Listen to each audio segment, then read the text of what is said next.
Happy Monday po sa ating lahat mga ka-journers, mga kapwa ko Pasiggenyo. Nandito po tayo ngayon sa Pasig City Temporary City Hall at Flag Racing Ceremony.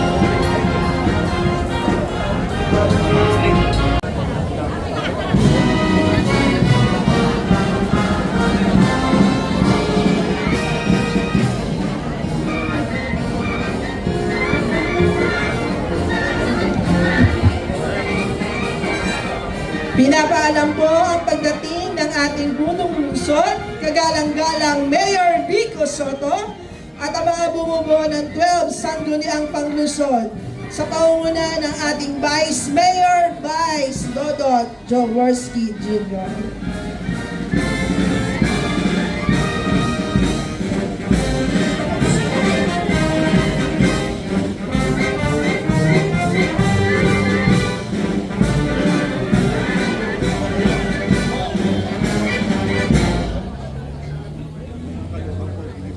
Magandang umaga po sa inyong lahat, mga kapwa kawani at mga pinuno ng iba't ibang tanggapan.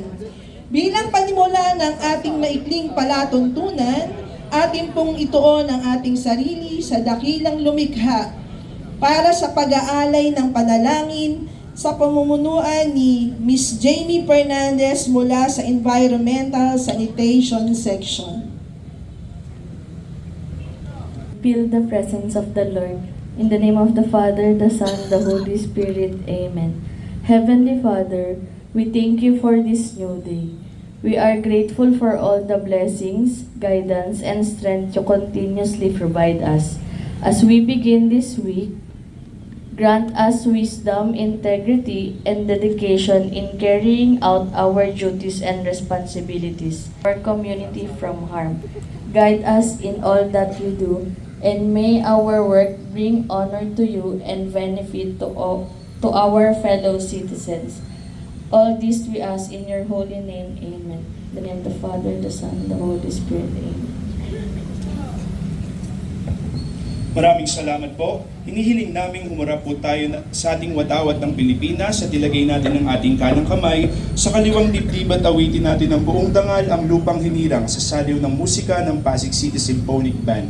Mga kababayan, ang pambansang awit ng Pilipinas.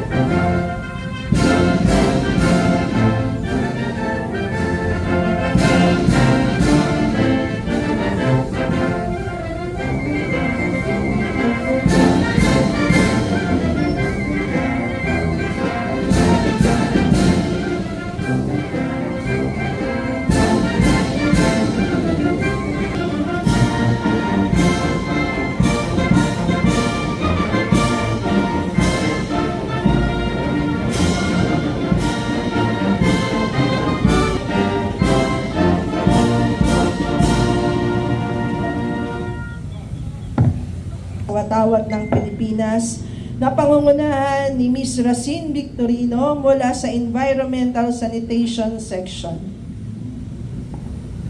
Itaas po natin ang ating kanang kamay at sabay-sabay nating bigkasin ang panunumpa sa katapatan sa watawat ng Pilipinas.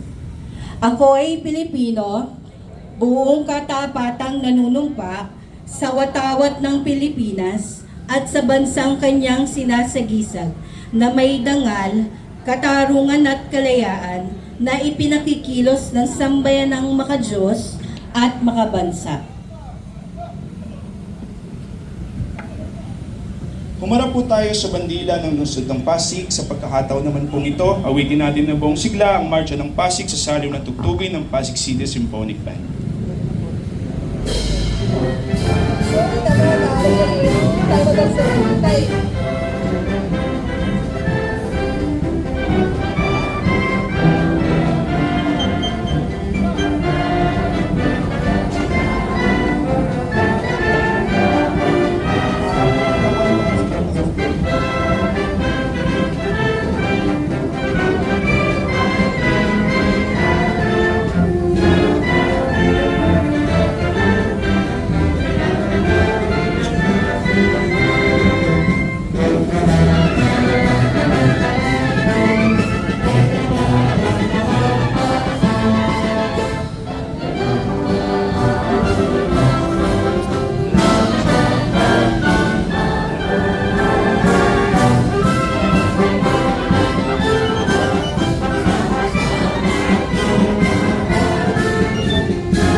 panunumpaan ng Lingkod Bayan na pangungunahan ni Binibining Jeremy Hermida mula sa Environmental Sanitation Section.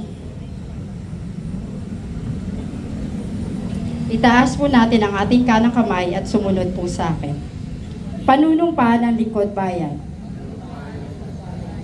Ako ay isang lingkod bayan. Pangangalagaan ko ang tiwalang ipinagkaloob ng mamamayan. Maglilingkod ako ng may malasakit, katapatan at kahusayan, na walang kinikilingan. Magiging mabuting halimbawa ako at magbibigay ng pag-asa at inspirasyon sa aking kapwa lingkod bayan. Lilinangin ko ang aking sariling kakayahan upang sa lahat ng panahon ay mapaglingkuran ko ng buong kausayan ang sambayanan. Hindi ako makikibahagi sa mga katiwalaan sa pamahalaan. Pipigilan at isisiwalat ko ito sa pamamagitan ng tama at angkop na pamamaraan. Isasabuhay ko ang isang lingkod bayang makatao, makakalikasan, at makabansa. Tutugon ako sa mga hamon ng makabagong panahon. Maginhawa at panatag na buhay.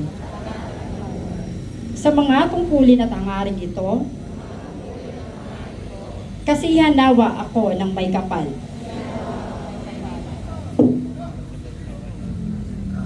Isang paggunita, ngayong buwan po ay pinagdiriwang natin ang kapanganakan ni Dr. Jose Rizal, marking the day he was born in Calamba, Laguna in 1861. Mga paalala po, magkakaroon po tayo mamaya ng blessing and turnover po sa 10 new vehicle mula sa iba't ibang tanggapan ng ating City Government of Pasig after po ng ating palatuntunan.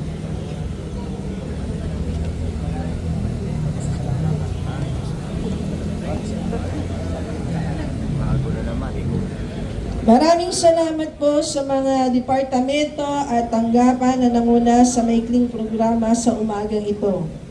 Mula po sa Environmental Sanitation Section, ako po si Amaida Concepcion.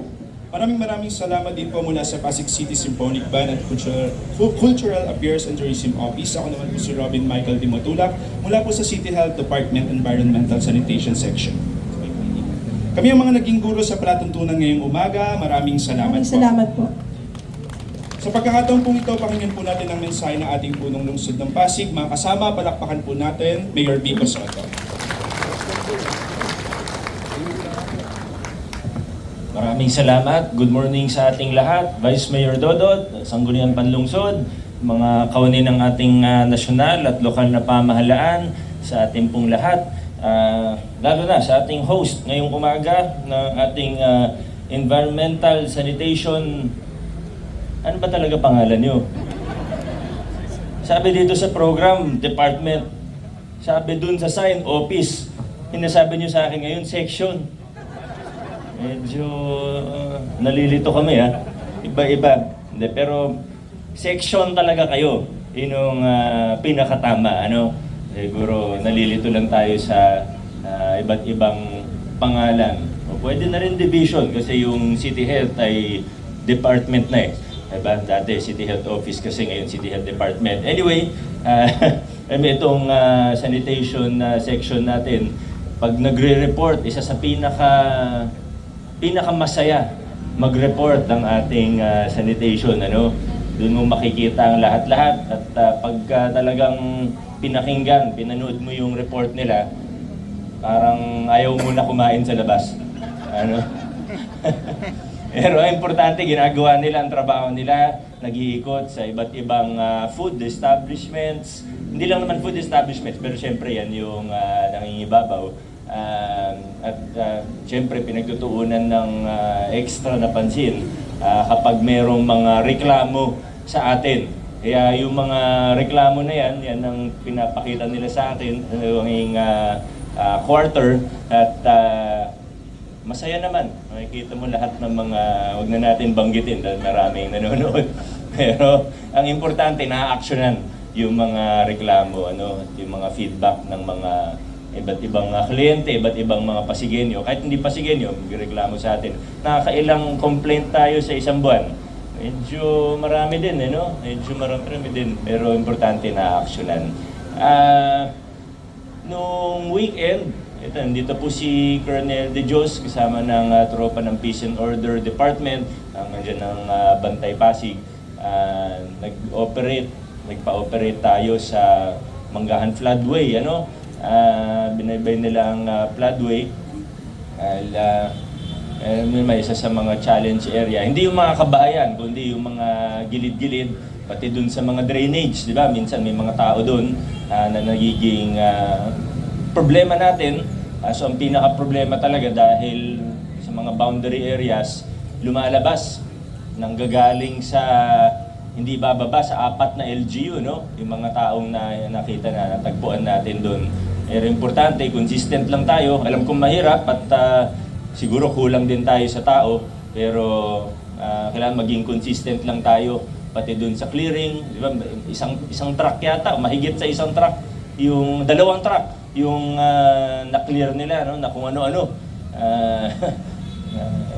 Kung ano-ano ang mga nahanap natin dun. Pero importante maging consistent tayo, hindi lang sa floodway, kundi sa iba't ibang challenge areas natin sa lungsod ng Pasig. Sa engineering department naman, of course may blessing tayo ng iilan sa bago-bagong sasakyan natin. Meron ang paulit-ulit na paalala natin sa lahat, lalo na sa mga nagiging project in charge, yung mga hinahawakang project na kailangan medyo aktibo, kailangan proactive tayo. Hindi naman sa naghahanap tayo ng mali sa mga proyekto natin, pero kailangan siguraduhin natin na we are on top of things. Kailangan pagka walang gumagawa, hindi yung contractor, diba? May ibang contractor kasi magbibid sa napakaraming proyekto, sa papel, qualified, pero pag nanalo na sa maraming proyekto, nabibigla din at hindi nila kaya talagang gawin. Minsan naiiwanan o naghahati-hati yung tao nila o kaya kukuha ng subcon na hindi rin naman ganun ka okay. Hindi naman natin nila lahat pero alam natin nangyayari yan. Meron sa dulo, sa end natin, importante, nababantayan natin ng maigi. May mga iba tayong proyekto na papansin natin, ang tagal bago makarating yung report. Minsan umabot ng ilang linggo, may ilang instance na umabot ng buwan bago makarating yung report na walang gumagawa. Minsan nadadaanan ko, parang walang gumagawa. Baka naman ngayon lang. Babalikan ko, wala pa rin gumagawa. Pero wala pang report na dumarating. May ilan lang naman hindi natin nilalat. Minority lang naman kung tutuusin. Pero kailangan maging mas aktibo tayo. Bantayan natin na maigi hanggang sa punch list, mula sa umpisa hanggang sa dulo, kailangan na maging mas active yung mga project in charge natin. Huwag natin iasa sa management lahat. Kailangan pag may nakitang mali, may nakitang substandard, may nakitang mabagal o hindi gumagawa, kailangan tayo. Diba? Medyo aggressive tayo ng konti. Pati dun sa mga nag-handle ng procurement documents, ganun din po. Opo, alam nyo naman, mahigpit tayo ngayon pagdating sa procurement. Naintindihan nyo naman siguro kung bakit. Pero importante, sa side ninyo, ma-minimize yung mga delay. Di ba? Pagka binalik sa inyo yung papel, kung kaya the same day ibalik, bakit hindi? Di ba? Ba't natin patatagalin?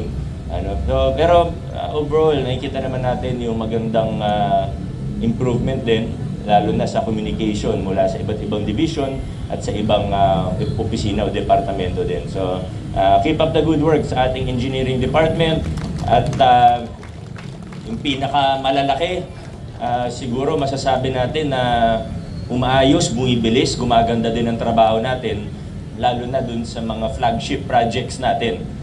Pero importante din na tutukan natin pati yung maliliit. Diba? Kahit yung project na 500,000 lang o 1 milyon, kailangan tutukan din natin. Hindi lang yung bilyong pisong project yung tututukan natin, kailangan lahat po talaga.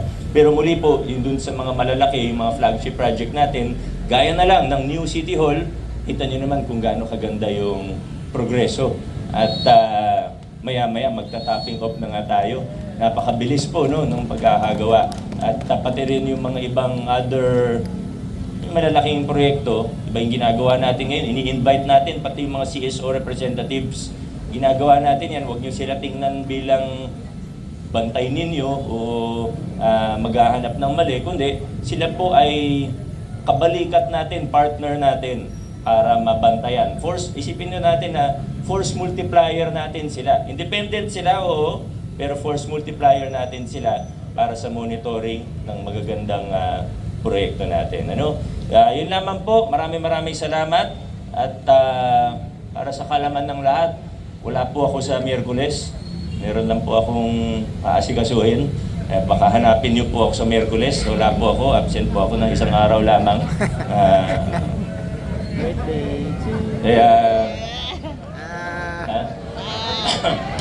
Kaya baka hanapin niyo kasi ako eh. Nasa graduation ako ng Miyerkules. Ilang graduation tayo sa Miyerkules, di ba? PLB at ano. So, yun lang po. Maraming salamat. Adjourn na po tayo.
Opo, sige po, importante po sa na-receive po natin sa pagkakaroon. Hanggang dito na lang po muna ang ating vlogs. Maraming salamat po sa panonood at para po sa pagpapalan sa ating channel. Welcome po ang lahat and please like and share, comment down below and please subscribe para lagi po kayong updated sa kaganapan sa lungsod ng Pasig. Ingat po ang lahat. Bye!